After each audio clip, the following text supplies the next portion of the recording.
ભારત દેશ હજારો લાખો વર્ષોથી ભગવાન પ્રત્યેની આસ્થા, શ્રદ્ધા અને ભક્તિ ધરાવતો દેશ છે.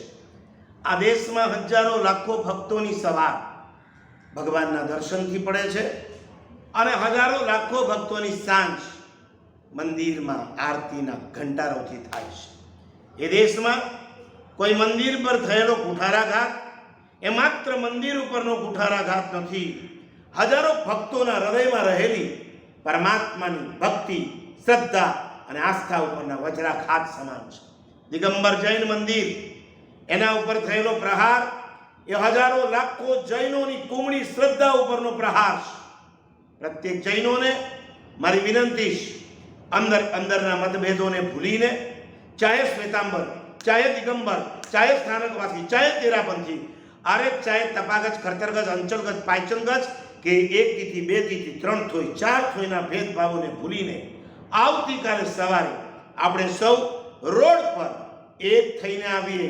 અંગ્રેજીમાં એક બહુ સરસ કહેવત છે, together we can challenge the world. આપણે જો એક થશું, આખી દુનિયાને ઝુકાવી શકશું. માટે પ્રત્યેક જૈનો ચૈત્રવદ છઠ શનિવાર 19 એપ્રિલ આવતીકાલે સવારે 9:30 વાગે પાર્લા પૂર્વ નહેરુ રોડ કામલીવાડી પાસે આવેલા ધ્વસ્ત થયેલા દિગંબર જૈન મંદિરથી ચાલતા અંધેરીમાં આવેલ બીએમસીની ઓફિસ સુધી જવાનું છે. આપણે આખા રસ્તામાં કોઈ તોડફોડ નથી કરવાની, આપણે કોઈ સરકાર વિરુદ્ધ સૂત્રોચ્ચાર નથી કરવાના. આપણે માત્ર હૃદયના શુભ ભાવો સાથે ત્યાં ભેગા થવાનું છે.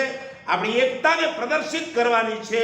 મને પૂરો વિશ્વાસ છે સરકાર આપણો અવાજ સાંભળીને જે જગ્યા ઉપર દિગંબર મંદિરનો ધ્વંસ થયો છે એ જ જગ્યાએ નવા મંદિરનું નિર્માણ કરી આપશે. કોઈ એવો વિચાર ન કરતા એ તો દિગંબરોનું મંદિર હતું, આપણું દેરાસર થોડું હતું. યાદ રાખજો, આજે દિગંબરનું મંદિર તૂટ્યું છે, આવતીકાલે શ્વેતાંબરનું દેરાસર, સ્થાનકવાસીનું સ્થાનક કે તેરાપંથીના ભવન પર પણ આવું આક્રમણ આવી શકે એમ છે. આ આક્રમણને જો ખાળવું હોય તો આવતીકાલે કોઈ જૈનનો બચ્ચો ઘરમાં ન રહે. સૌ સાથે મળી આપણે અંધેરીની બીએમસીની ઓફિસ પર પહોંચીએ. એ જ અંતઃકરણની ઈચ્છા, શુભેચ્છા.